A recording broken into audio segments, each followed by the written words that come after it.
Hey everyone, and welcome to Open Door Philosophy. I'm your host, Derek Parsons, and along with me is the paragon of virtue, Taylor Jones. Hello, everyone. And the great Roman orator himself, Andrew Graziano. Why, oh Mr. Parsons, do you mean to cease abusing my patience? How long is that madness of yours still to mock me? Just kidding. Howdy. Howdy. Welcome to episode 55, everyone. It's a fun one. It's our third annual celebration of the birth of the Roman philosopher emperor Marcus Aurelius. Yay. But first, Delinda S. Carthago, how are you all doing? Classic. Thank you. What does Delinda S. Carthago mean, Mr. Parsons? I'm so glad you asked. So there was this Roman statesman. What was his name? It was Cato the Cato. Cato the Cato the what? Cato the Younger. No. Cato the... I looked it up. No, it would have been Cato the Elder. Cato the Elder. So many Catos. It's the Elder, for sure. Cato the censor.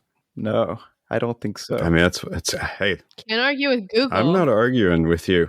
I'm not going to argue with Google either. Anyway, it's some variety of Cato. Andrew's like feverishly looking it up right now. Yeah.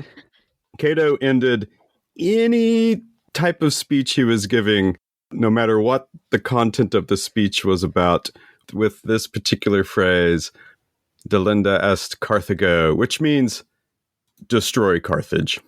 Oh, perfect. Yeah, so Carthage was Rome's great rival, and they had many wars with them. Yeah, that's what it is. So, how are you, Andrew? How's it going? I'm good. Just very, very busy time of year in another sense for me. But no complaints, really. Other I'm just exhausted, but that's okay. Yeah, that's all. All right. Taylor? I'm pretty good. Just very busy. It's that point in the semester, like 2/3 of the way through, where just everything is happening all at once, and it's like exam season and essays and final papers. So that's been a lot. But I did see Taylor Swift last weekend at Arlington, which has definitely been a high of this semester. So I bet it has. Super busy, but good. And I just had my birthday, so... That's right. Happy birthday. Thank you. I didn't realize our birthdays were so close. I had recently had a birthday as well. Mr. Parsons, fun fact, your birthday was supposed to be my birthday. That was my due date. Oh, really? I think you've told me that before, actually. I think so. Yeah. So we could have shared a birthday. We're almost birthday twins. Almost.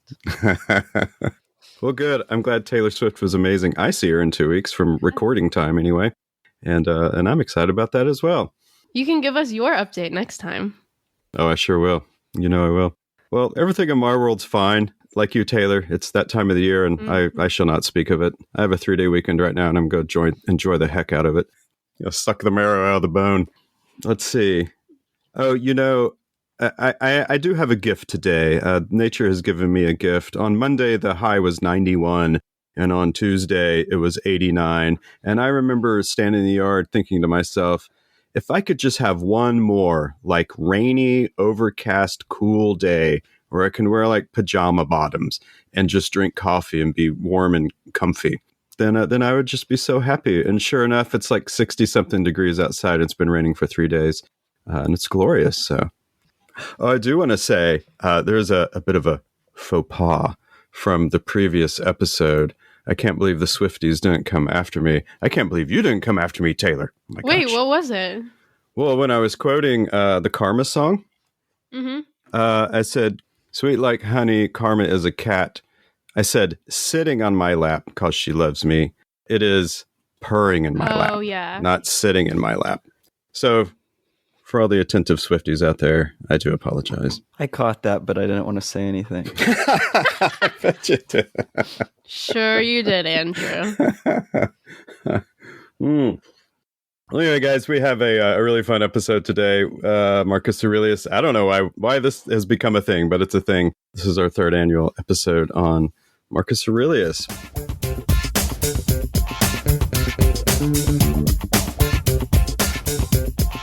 All right, everyone, here we go. We're going to dive into Marcus Aurelius. And like I said, this is the third year we've done this, our third annual episode on Marcus Aurelius. We do it around his birthday. I think now he's 1802?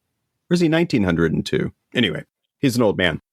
One great question for people who are listening who might not be familiar with Marcus Aurelius, or even if they are familiar with Marcus Aurelius, guys, why do we spend an episode on him every year? We don't do it with any other philosopher. What's the deal? Is it just our bit? What's happening here? I think it's a good thing to question.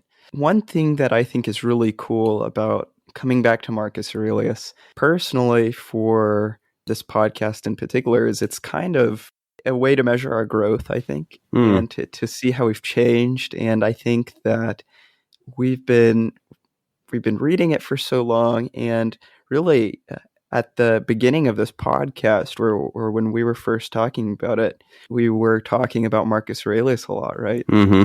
And so I think it's really, at least personally, it's really cool to look back and see how our minds have changed and how we've changed, but also I think it's a cool place for us to share something that we enjoy.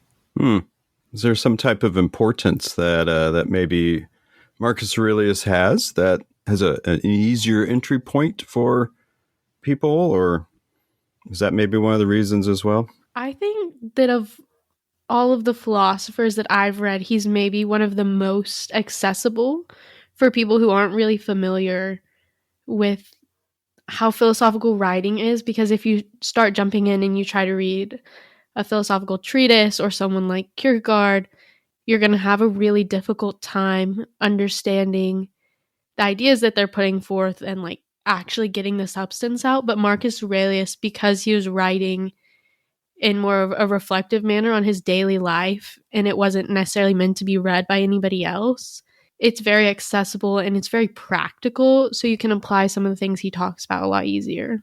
Yeah, I totally agree with that. If you ever receive a book from me, it means that I care about you. Now, there are people that I have not given books to that I also care about, but so if you've never received a book from me, don't worry, I care about you. But giving a book is one of my love languages, I guess. And I routinely, like yearly, I'll buy 5 to 10 copies of Meditations just so I can have it on hand, so I can hand it out to people. I know that sounds crazy, like I'm an evangelical stoic or something. But anytime, if I care about you, you probably go get a copy of Marcus Aurelius from me at some point if you don't already have one. That's great. Yeah, and for those reasons that Taylor said, it's practical. When you think of philosophy and how it can be very abstract and up in the clouds, or just super hard to read, or like this is about the art of living, and some philosophy just isn't in a way that philosophies of life are, which of course Stoicism is, which Marcus was. So let's talk about that for a second. For people who have not listened to the other Marcus Aurelius episodes, and if you have, well, gee, thanks. You're getting a third one now. So let's assume that maybe people don't. Let's have a little brief background on just who Marcus Aurelius is and what Meditations is. Andrew, tell us who Marcus Aurelius was. You're the classicist.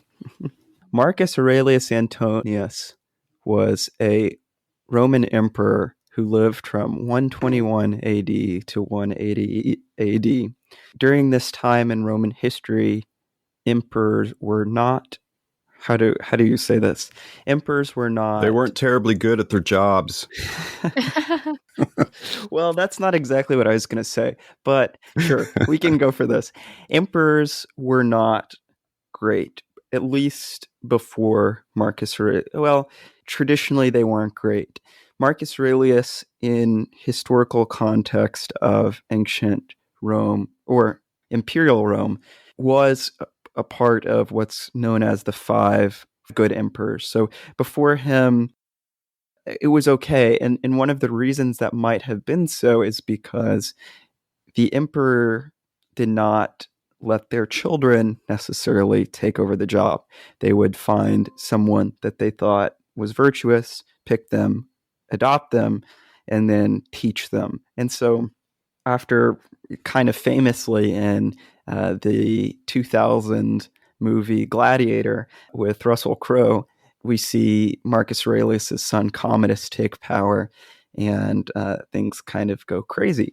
So Marcus Aurelius was the last of these 5 good emperors. He was a great wartime general. I think most of his life, which is something that he talks about in Meditations, most of his time as emperor was not in Rome. It was spent on the battlefield, protecting Rome from being invaded by Germanic peoples and such. The Roman Empire was large, and so they were kind of preserving it. I think that's a good enough about his biography. Would either of you like to talk about philosophy? Well, yeah, I was going to say, he doesn't sound like a typical person that we associate with philosophy. So we have this book, Meditations, and it's by Marcus Aurelius. What is this book that we keep gushing about? From my understanding, it was him reflecting on kind of the day's events and what he could have done and like what he has done better, and just writing about it for him personally, not necessarily something that he's intending for thousands or millions of people to read centuries after his death. So it's comparable to like a journal, right? And I think that's what's remarkable about this particular book and why it resonates with so many people is because this is just daily life stuff. Now, daily life stuff from a Roman emperor who's out on campaign, like up in Germania or something like that, hundreds of miles from Rome. So maybe in that way, it's not everyday stuff. But the stuff that he writes about is, right? It's the experiences he has with other human beings. And he wrestles with all the things that human beings wrestle with: doubt, confidence, living a life that is good. And I think that's why it resonates so much with people, is because, like Taylor said earlier, it's not this dense philosophical treatise. It's just a guy who happens to be the Emperor of Rome, writing about his daily life and what's getting ready to come up for the day and how he intends on handling that. I think one thing that's popularly misconstrued also that's important to discuss about Marcus is that it's popularly misrepresented that Marcus Aurelius also grew up kind of in poverty, which I think makes his life sound like it's a nice rise in triumph. Yeah, a little rags to riches story. Yeah, rags to riches story, which is not the case. He was tutored pretty early on. He came from probably like an upper middle class family, but I guess those classes didn't exist in Rome. Was he born in an aristocratic family? Oh yeah, he was associated with the royal family. Yeah, so it's not a rags to riches story that's popularly talked about, and I think we talked about that last year. Mm-hmm. And I guess we could talk about why that's important to recognize, but I don't know if that's important. Yeah. One thing that I think that is connected with that and that we should discuss is, and maybe we've kind of talked about it already, but Marcus Aurelius was a Roman emperor. He was a general. He was an aristocrat basically all of his life. He had the best tutors in all of the kingdom. So why is he someone that when we read his journal that we can kind of empathize with, or we can read and feel like we can, I don't know, see a bit of ourselves in him? Yeah, see a bit of ourselves in him. Why is that? Well, I want to say it's just because of the types of things that he's writing about. You know, you would think the Emperor of Rome would be just really, I don't know, when I think of modern day politicians and the amount of criticism they receive, like literally anything they say is going to be massively criticized because you're never going to make everyone happy.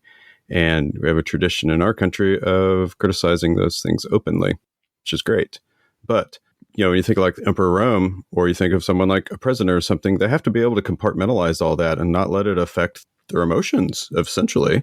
And I think maybe that's something, you know, when we think of Marcus Aurelius as this great general or this great emperor, like he must have that.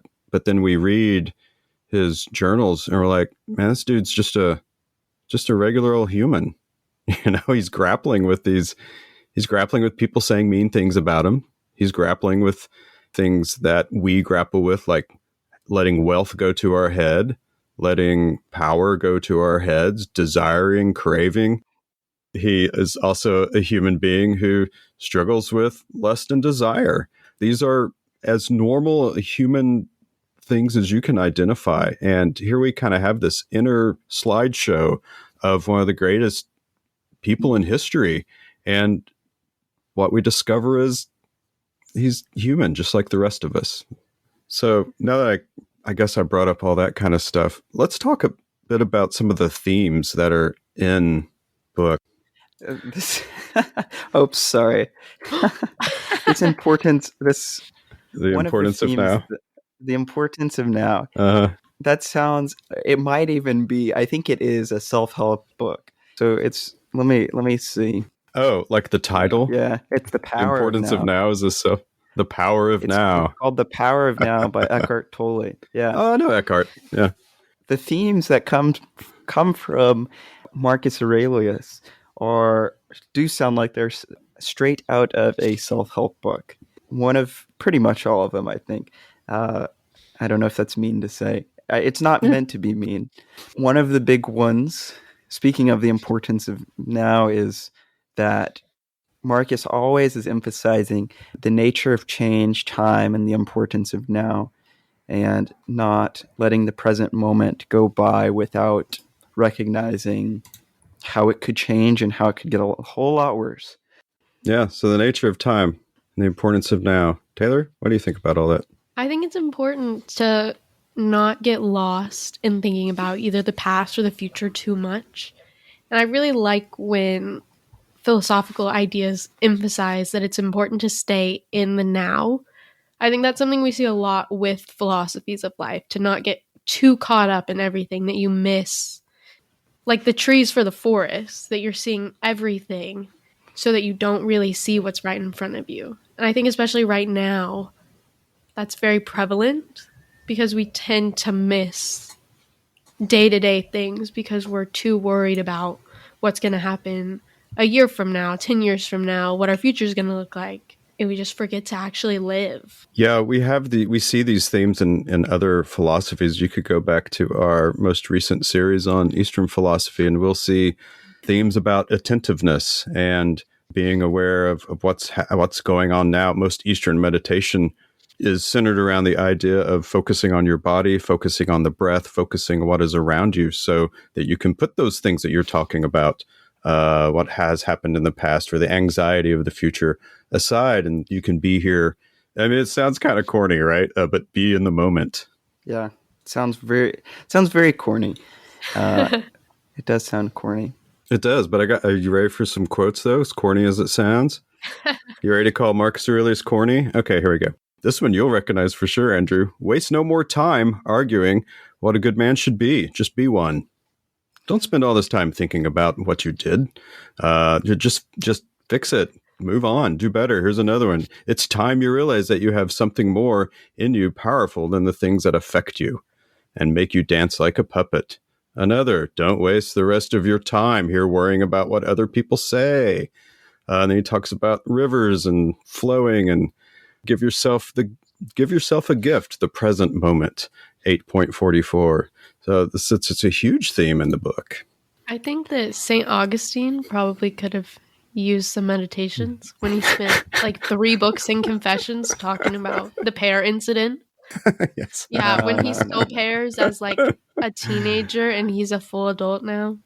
Yeah. He could have used some No. I can't. wisdom. I can't hear that. St. Augustine's my guy right now. No, I do love St. Augustine, Andrew, not hating on it. But for counter argument, we can't take this too far, right? Like, we do need to think about the time we stole pears. Like, if we're going to improve ourselves as a person, as the Stoics advocate for, then yeah, I mean, we need to figure out what those things are and correct them, but then move on. Yeah, I think that's right. And well, this is a criticism that I have of all of these things, and this is a problem with reading Marcus Aurelius as just Marcus Aurelius. One of the themes of Stoicism, sorry, I'm going to steal this real quick, Mr. Parsons. That's fine. Is study, is intense study. And that's not something Marcus Aurelius would have disagreed about. Mm-hmm. Now, I think that there's a tendency now to pick up a copy of Marcus Aurelius Meditations, have some things you like, and not delve deeper into Stoicism.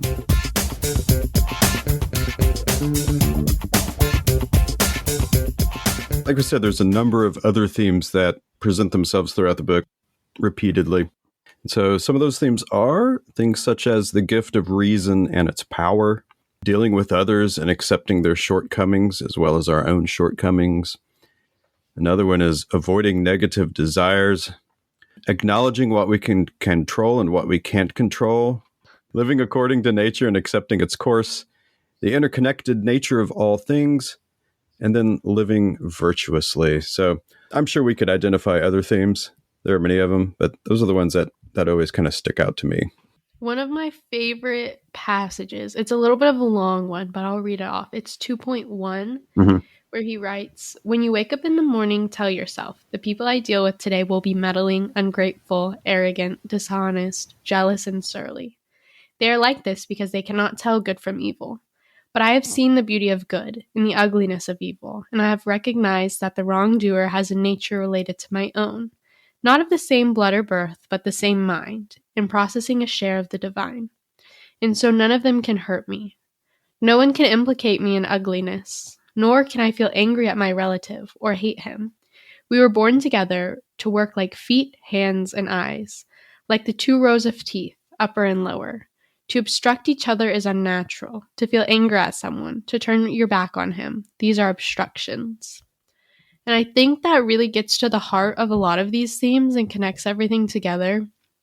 It's one that I have to go back to when I'm having a particularly, rough day or having some sort of interpersonal conflict. And that's actually one that Mr. Parsons reminds me to go back to a lot, or he did when I was in his class, would say, okay, what would Marcus Aurelius say on this? What would this philosopher to say? And it's one that always stood out. But I think it's because it is so applicable to daily life that we have to remember that the people that we disagree with still hold value, and that we're not meant to agree with everybody, and not everything is meant to just be perfect and harmonious all the time, and that there are problems, but everyone serves their individual purpose, whether that be in your personal life or the grand scheme of things or everywhere in between, that everybody does have a role, and we have to remember that even when there is conflict, because it's very easy to lose our sense of things when we're going through a conflict with somebody in particular, because it seems to consume us, and it just helps to take a step back from that. Mm-hmm. Go ahead, Andrew. This is one of the more famous quotes from Marcus Aurelius' Meditations.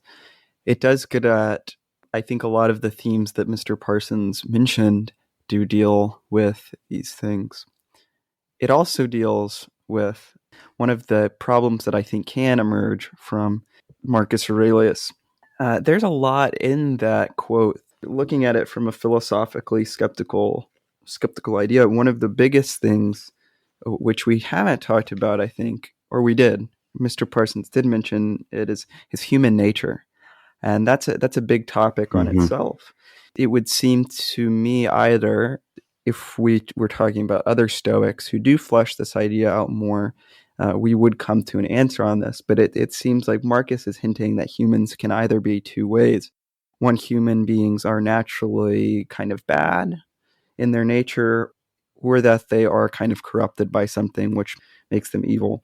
The problem that I have, though, is that it's an identification without justification. So we'd have no reason in Marcus Aurelius to believe any of these things are true. That's not necessarily bad on its own, because it's like a biologist or a zoologist or something, recognizing these certain traits of humans, which do seem to be rather true, and giving advice from them. But if we really want to buy into this philosophy, if we really want to buy into Stoicism, if we really want to live our lives in a Stoic practice, we need to go further and understand why these principles, why these themes, why these sayings that Marcus Aurelius says are true. And so that's the only real problem that I have with Meditations as a whole.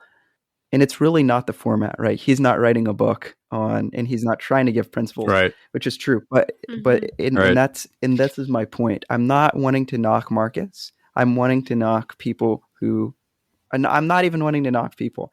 There's just, if you want to live your life like Marcus Aurelius, this is a great introductory book that requires further study. Sure, and that's why it is such a good entry book. But if you leave it at that, well, then you do walk away with a little bit of practical advice. But you're right, philosophically speaking, it's not grounded in any justifications or arguments. And like you said, that wasn't Marcus's purpose in writing this book. He didn't even know he was writing a book, right? Yeah. And this is why having something like the Robin Waterfield translation, which provides footnotes throughout text, gives you all kinds of insight in terms of what exactly Marcus is saying and how that relates to Stoicism, or how that even relates to even a broader conception, a Greek conception of what the good is and deficiency of good and those types of things. Back to your point, Taylor, there are a number of quotes where Marcus does talk about, again, the sometimes people are rude or mean or whatever. They don't know the good. In fact, I think there is a quote somewhere that he says, they are this way because they do not know the good. Yeah. And I can't remember what quote that specifically was, but what I wanted to read that goes along with that is later we're going to talk about some practices. And one of the practices I do is I kind of write commentaries about passages from philosophy that I think, just resonates with me. And so I actually wrote a journal entry about a passage that's linked to the one that you read about, okay, so these people do exist. What do we do about them? And you said, Marcus says, we have to acknowledge that they are part of a larger or a broader plan, and they fit together like the upper and lower teeth or upper and lower jaw. So Meditations 4:13, I won't read all of it, but it says, I am made up of substance and what animates it, and neither one can ever stop existing any more than it began to. And it goes on, but this is the short commentary I wrote about it. A good reminder of what we are, just combinations of atoms, or as Carl Sagan says, we are made of star stuff. This is useful in the way that it can help us keep our egos in check. The drawback is in falling into some kind of nihilism and thinking nothing matters and not valuing human life, or thinking that our own personal life is not important. Remember, though, the second part of the quote, a bit of material that we are made of, and what animates it. We have within us the spark of the divine, the creator, the logos, and therefore are all one. And so Marcus constantly reminds us that, and Andrew, back to your justifications, closest thing we come to justification for that from Marcus is the Stoic belief that we all are essentially cut from the same cloth. Within us exists the spark of Zeus, the spark of the divine. And in that way, we are all one, which alludes to that, and we haven't mentioned it, but that broader conception of cosmopolitanism, which is such a important feature of Stoicism. I think this is a great segue into Stoic practices. It's interesting that you're meditating on a meditation itself, which is really interesting. And I'm curious, how do you do it in order to better understand what Marcus is trying to get at, the root of what he's trying to say, for better understanding of this principle?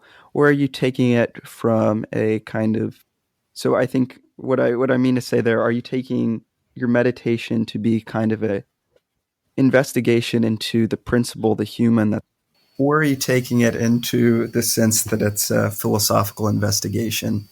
So it's a bit of both. I do it because, one, I do want to have a closer understanding of what Marcus is talking about, and I can reflect by the way, I use other texts as well, the Analects, Tao Te Ching, the Bhagavad Gita, any of these types of works that talk about the human experience.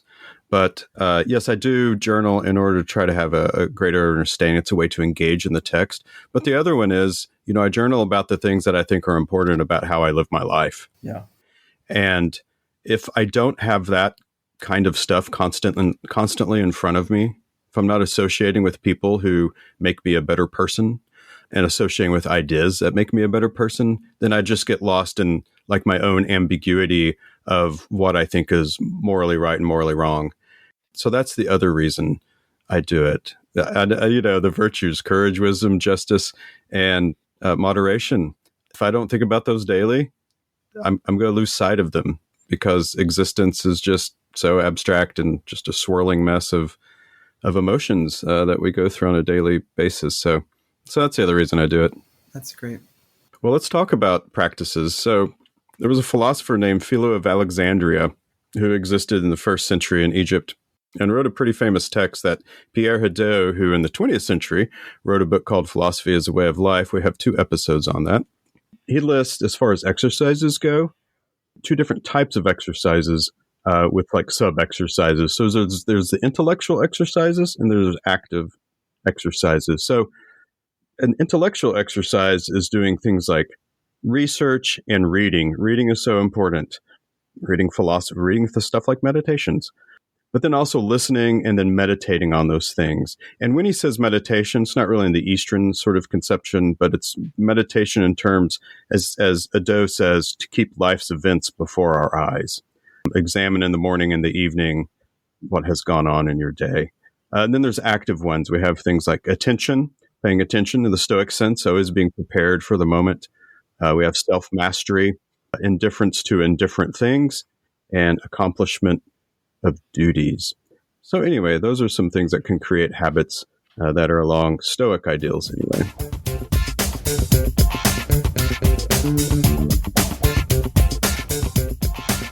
A few weeks ago, we had a ChatGPT versus segment with a few people. And today I thought, what a better week than to test the minds of our 2 experts on the panel. So I've devised another game, which I call Hayes, GPT, or Graziano. Hayes, GPT, or Graziano. You're like the guy in Saw. You're this game master. I am not aware of this so-called Saw, but please. What was his name? Pennywise? No, it's from It. No, I don't. Anyway, I'm sorry, Andrew. Continue. No, it's okay. I like to be compared with a horror villain. So, here's the rules of the game. So, earlier this week, I asked Taylor and Mr. Parsons to send me their favorite quotes from meditations. And please, both of you, close your books if you have them with you from the pages or delete the tabs. This is a honor code kind of situation. Okay. So, y'all will patrol yourself. So, I compared the Hayes translation of your favorite passages to the ChatGPT translation of the passage to my translation of the passage. And I want to see if y'all will be able to tell the difference. Wait. I want to make sure everyone understands this. You yourself have translated the line. I have. Possibly have translated the line. My question. I have. You translated this? I translated this. Yeah, that boy knows Koine Greek. What? I do. So, what do you not know? I don't know Danish, which will be the next thing we work on. Before our existentialism series, I will learn some Danish. So, who would like to go first? Okay, so I don't remember who won the last series, but one of you did. And I can't remember either. I think it was me. So, okay, I think it was Taylor as well. So I'm going to give Taylor is 1-0 in the series. Okay, so Mr. Parsons, you have, I think, a little bit of an advantage, but I don't know because you've read Hayes. You've categorized them. I might have a real advantage because Taylor's screen is frozen. Taylor glitched out. I can hear you. Okay, I'm back. Okay. Oh, you're back. Okay, Okay. Taylor's back. So, first quote. I was going to read the Greek, but I'm not going to. So, this is going to be a lot. So, first quote. I'll give you some time to think about it. No discussions in between. No, wait. Are we like just whoever answers first kind of deal? I'm going to give you 1, 2, or 3 options, and I want you to tell me which one is Hayes, which one is ChatGPT, and which one do you think is me. Okay. You're giving... You will say what... You're giving that to individually? You will say what that... what do you mean? Well, I mean, are you giving me 3 and then you go give 3 to Taylor? Or... No, I'm just going to give 3 to both. Okay. All right. So the first one wins. Yeah. Okay. Yeah. I really want you to identify the Hayes out of all of these, but it doesn't matter. Okay, so not to feel exasperated. Hayes. Exasperated. Hayes. I'm 100% right, aren't I? Okay, I'm not saying Oh, anything. you can't say. Okay. I'm sorry. I'm going to Taylor. finish. I'm so tired, Taylor. It'd be good if I knew what the Hayes translation was, but here Okay, we I'm are. gonna keep going through it. Not to feel exasperated or defeated because your days aren't packed with wise and moral actions, but to get back up when you fail, to celebrate like a human, however imperfectly, and fully embrace the pursuit that you've embarked on. Mr. Parsons has said, "Hey." I mean, it's Hayes. I'm gonna go Chat GPT. Okay, I'm writing these down, and then I will get them after. So Is there one of each? this is Sorry. there's one translation. It's the same translation for each, or it's Okay. it's the same Greek for the same translation. No, is it like one is Chat GPT, one is you, one Yes. is Hayes? Yes. Okay. Yes. Yes. Okay. Not to dislike or to refuse or to act as if you're impatient. You have principled opinions, you horny goat, but none are correctly practiced. Instead, let yourself be driven away from your community, return, and then be satisfied. Failure is a human thing. Love your return. Okay, so Hayes, ChatGPT, or Graziano? I mean, we've never had to click the explicit box on any of our episodes when I upload them. Yeah. But I feel like horny goat could venture that direction. Okay, what do y'all think? I mean, yeah. You want to go first, Taylor? Yeah, I feel like that's gotta be Chat GPT, and my previous answer was wrong. Okay.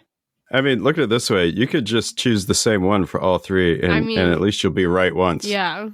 Well, okay. It would really amuse me if ChatGPT came up with horny goat. So I'm gonna go with ChatGPT as well. I feel like it's like wrong enough, unless Andrew is tricking us. Okay. Andrew is a tricky guy. Final one. Final. Do not be despondent, nor grow weary, nor be despicable, unless you become dense in carrying out things according to correct ways. Rebounding, return, and cheerful. If things become human, love it when you return to ChatGPT, Hayes, or Graziano. I mean, if I keep with the way I've been voting, I would say Graziano, but I feel like that's actually ChatGPT.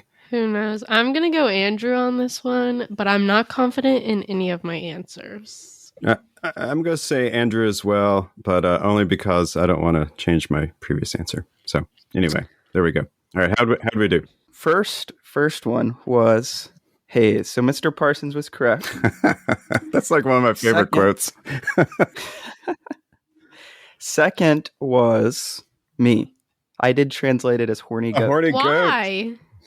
Because the Greek there, he's referring to himself, I think, and he says something that's kind of like he says something that's kind of refers to him as a sexual creature in a demeaning way. Oh. That's what the Greek said there. So I wanted to be faithful to it.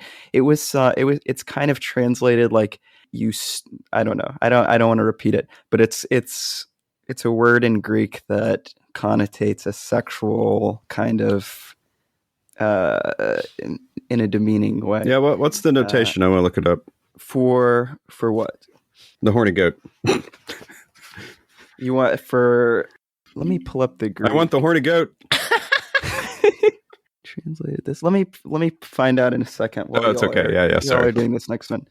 I think he did not translate that. Honestly, he did not translate that word. Well, I just want to see what it is. I'll get back to you on that. Okay.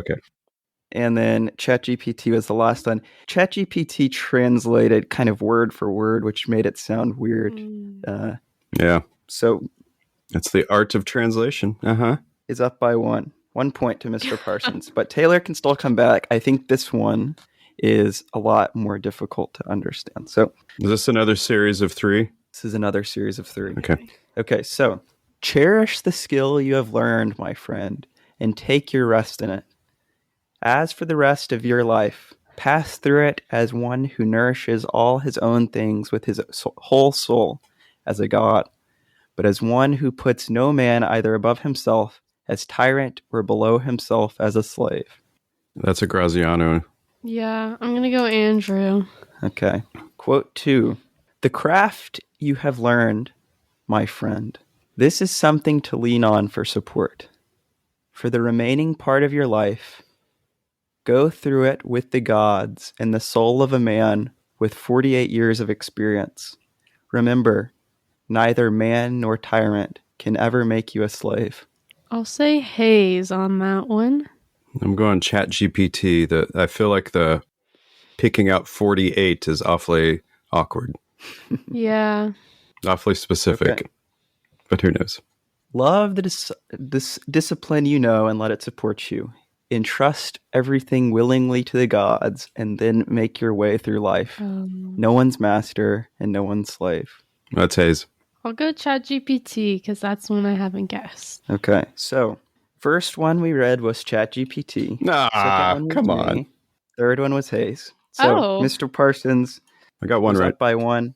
I'll tell you why I chose 48 years of experience. Yeah, does it say that in the text? It says, I think the real word is something like 47. It says something to the extent of like a soul with 47 and a few months of experience. Interesting. So I wanted to preserve that. I thought that was super cool, but I also could be wrong with my translation there. Anyway, thank you for playing ChatGPT, Graziano, or Hayes. Yay! So the series is tied 1-1, and I'm very excited to see how this game continues. Good job. Were there any trends that y'all noticed in the translations? I'm curious. I think I translate a certain kind of way.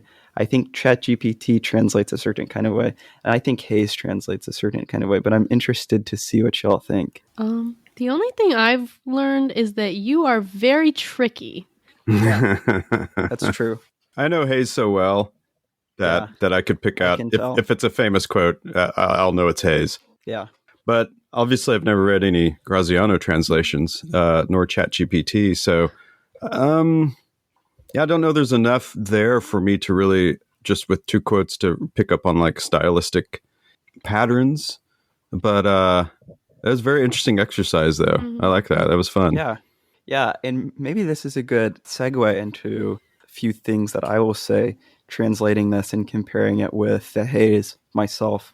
For the past 2 years of our Happy Birthday to Marcus Aurelius episode, we usually have recommended the Gregory Hayes translation of Meditations, which is pretty much the standard translation, I think, that most people will recommend. It's easy to read. Yeah. It's pithy. It's kind of fun.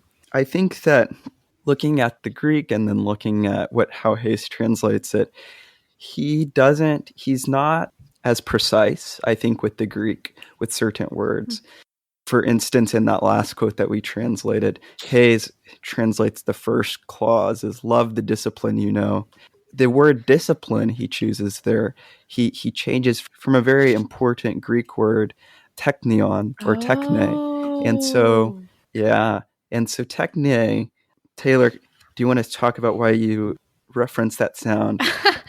It's a word you've heard before, right? Yes. I'm taking a Western political philosophy class, and my professor, he knows a lot of Greek. I don't know how fluent he is. But I think from my understanding, it's more of like an art and like very skillful. Yeah, exactly. So that's exactly right. It's usually thought of as art, or I wanted to change it to art, but I thought that might give it away. So I use craft. That's another word. It has this kind of connotation in Greek translation is something that's virtuous for your soul, big in Plato and in Aristotle. So just little things like that, but that makes it way more readable, right? Like the discipline makes a lot more sense when you're reading it. So I was actually journaling about this quote the other day. And when I read Marcus Aurelius, I also always have at least one other translation with me, which is usually the Waterfield. I really appreciate Waterfields. But anyway, I have 3 translations for this. Check this out. So I don't know who translated it this particular way. It's something I ran into very early in my career, and I just thought it was a great quote before I even knew who Marcus Aurelius was. This is, "Give your heart to the trade you have learned." And then, like you said, Hayes says, "Love the discipline you know." But Waterfield translates it as you do, Andrew. Treat the art that you've learned as a friend. I like that. So anyway, you said art, and I was like, oh, that's how Waterfield does it. Yeah, I think that makes sense. Knowing Robin as we met him, he's kind of a stickler, I think, more for an accurate translation, just from the 50 minutes we were together with him or whatever. Yeah. But yeah, I can totally see it like that. I think that learning some of the Greek words that make such a big difference just in philosophy as a whole has helped me understand, because in English we just don't have words that have that same meaning or that same connotation. Mm-hmm. So things like techne or like telos, or one of the words my professor loves is kalos kagathos, meaning like noble and good. And just like having a deeper understanding of what the actual language used means adds another layer to the actual text. Yeah, I think there's definitely a lot of historical significance with Greek words that has been transferred over the past 2,000 years.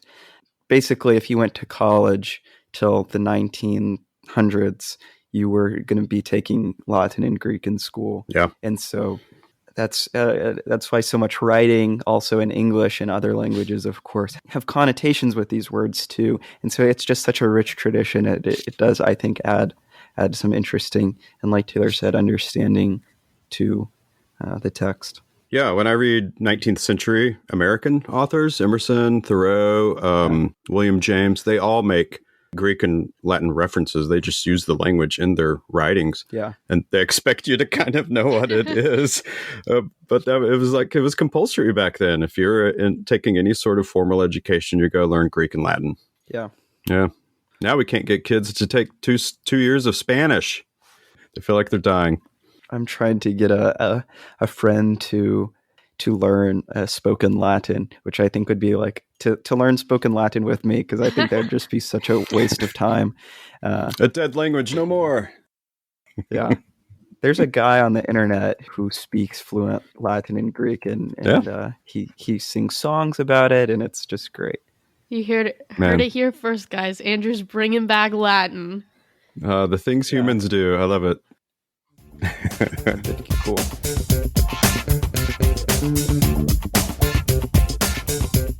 So Taylor, I've always been curious, because I'm not one, about what a woman's perspective is on meditations. And in that, I mean, not that he necessarily talks about women, but everything is written from a very male perspective. And, he says things like, behave like a Roman citizen, behave like a man. And everything is just very male oriented, obviously. So I didn't know, because, meditations is always cited by so many people as being so powerful in their lives. Do you think maybe it speaks to you in a different way than perhaps it does to Andrew and I? That's not something I've ever really considered, I guess. That's a really interesting question. I think sometimes when I'm reading these ancient texts, I forget that women were so excluded from society, in that it was really just men talking to each other when they were writing these things.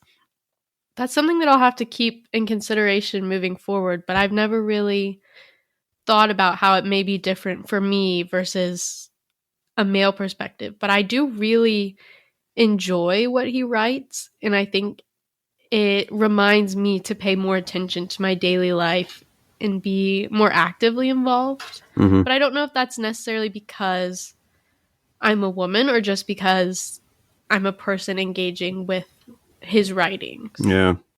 Well, I thought about that because I was reading a translation of the Tao Te Ching one time, and this particular translation made a point to use both pronouns throughout the text.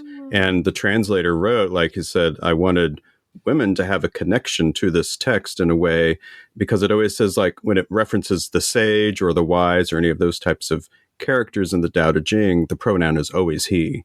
So the translator, I mean, it's a translation choice. Mm-hmm. That women might be able to relate to it differently because there's a different pronoun. Yeah.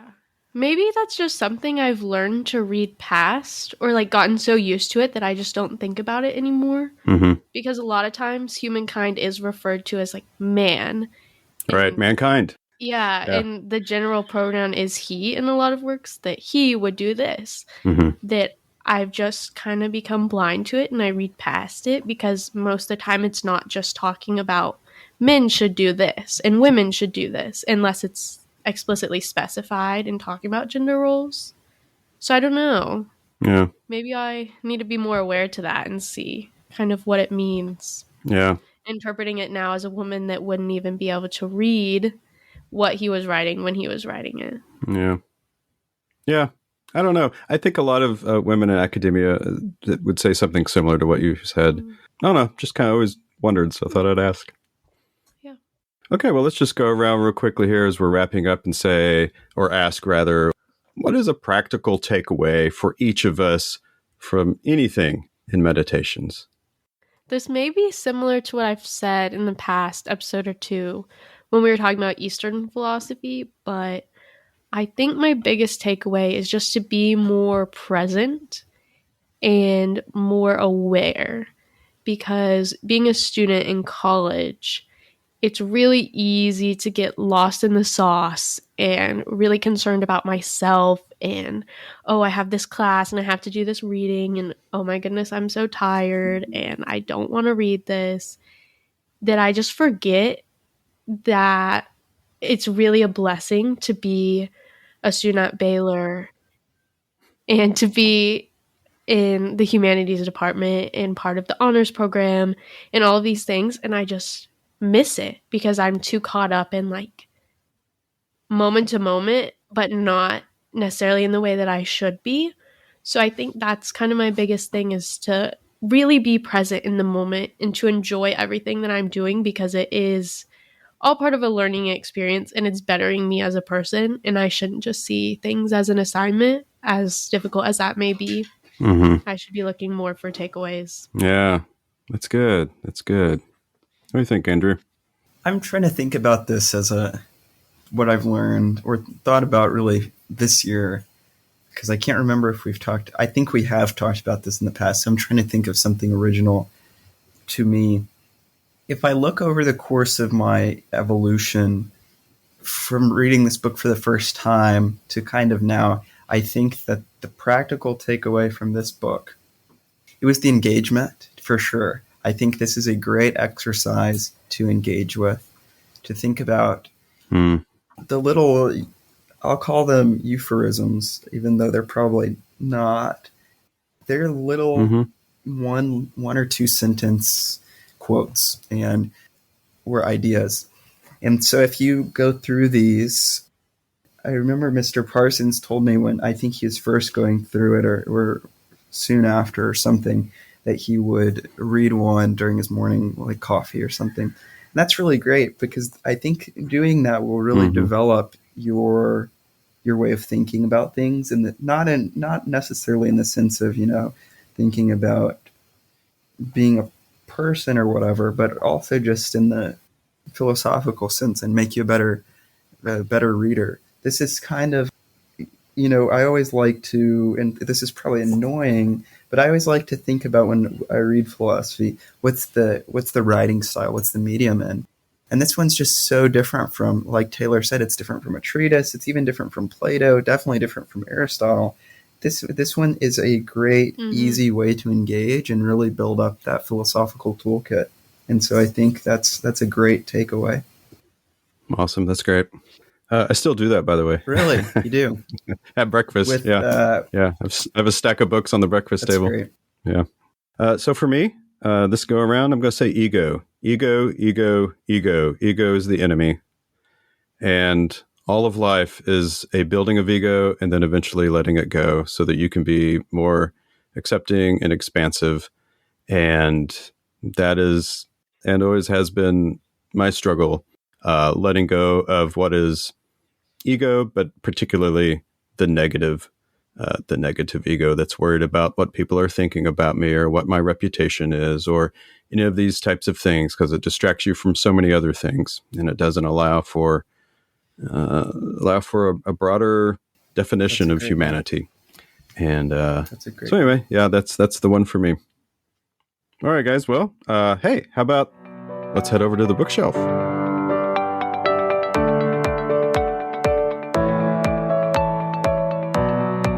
such a nice place here, this little library we're in with these bookshelves.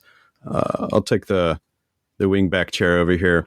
Hi, everyone. Welcome to the bookshelf. We're going to talk about books that we're currently engaged with. And one of the reasons we're doing it with this episode is because one of the Stoic practices is actually reading and engaging with philosophy. So here we go. Andrew, you want to start us off? Yeah, I have two things that I've been reading that I've been really excited about. First is this fantastic short. It's about 250 pages. That's short or long, or it's about 300, I think. Book by Evelyn Wall called Brideshead Revisited. It's a fantastic book about. It starts off with a student in Oxford during the early 20th century, and it's just fantastic. It reads like I'm eating a cake. It's great and has a lot of philosophical underpinnings to them. The second, I've been on a short story binge of Flannery O'Connor, and that is a fantastic, awful, but fantastic exercise. That's awesome. She's a beautiful writer, but it's dark. It's really dark. I really recommend, I think, she has a really famous one called A Good Man's Hard to Find. I recommend reading The Lame Shall Enter first. It's an awful but beautiful story. Okay. Very good. Taylor, I bet yours is academically oriented. Oh, yes. Philosophically, I'm currently reading Sickness Unto Death by Søren Kierkegaard. And it's something. It's not an easy read, but I think it's very interesting. And then fiction-wise, I'm reading Siege and Storm, which is the second book in the Grishaverse trilogy by Leigh Bardugo. And it's really refreshing to get back into reading fiction just because I read so much nonfiction in terms of philosophy and historical and political science works that it's good to have something easy for a change. Yeah. Oh, that is always nice. I always have a stack of fiction waiting for me when I'm done slogging through some philosophical treatise. Yeah. Okay. Well, for me, it's not exactly philosophy, but it's philosophy adjacent. How about that? It's a nonfiction book called All the Beauty in the World, and it's by Patrick Bringley. And so the deal is this guy, Patrick Bringley, worked for The New Yorker in his early 20s and was climbing the ladder, if you will. And then his older brother comes down with cancer. And then that entire awful 2-year journey prompted Patrick to do something different with his life. And so he became a security guard at the Metropolitan Museum of Art in New York City. For 10 years, he was a security guard and worked in that building, thousands of hours. And so it's a meditation on art and what it means to us. And it's also a meditation about humans and observing humans and how they interact with art. And there's some very beautiful and poignant moments in it. And so anyway, again, it's called All the Beauty in the World, the Metropolitan Museum of Art and Me by Patrick Bringley.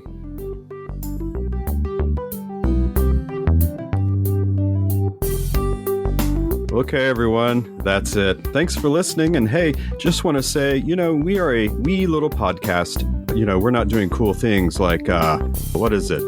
True crime or recapping the latest episode of the Desperate Lives of Housewives or whatever. Oh, wait, is that wait, I think I just blended two titles. Anyway, whatever. So we rely on people like you to pass us along. And so please do. And also, if you would subscribe and rate our podcast, and if you have anything positive to say, we'd love to hear that. So pass us along. Thank you for listening. Yeah, if you like our podcast, please do share. We would love that. And we would also love to hear from you. We have social media, so Twitter, Instagram, and we're working on getting a full podcast TikTok running, and at our email, contact@opendoorphilosophy.com. And if there's anything that you would just love to see or hear us talk about, please let us know because we would love to hear that. Oh yeah, we're on YouTube now too. Yeah. That's right. We have a new YouTube by the same name. You can check out some shorts and clips up there as well with our full-length episodes. Thank you to Kevin MacLeod for the use of his music in the intro and outro. It's very groovy as always. And that's all. That's awful. That's it. That's it. Happy birthday. Happy birthday. Wait, we gotta have the sign off. Well, happy birthday to Mr. Parsons. No way. To Taylor and to Marcus Aurelius. And remember, you don't have to be Marcus Aurelius to come into the door. When your life's in need of philosophy, the door is always open. All right. See ya. Bye, guys.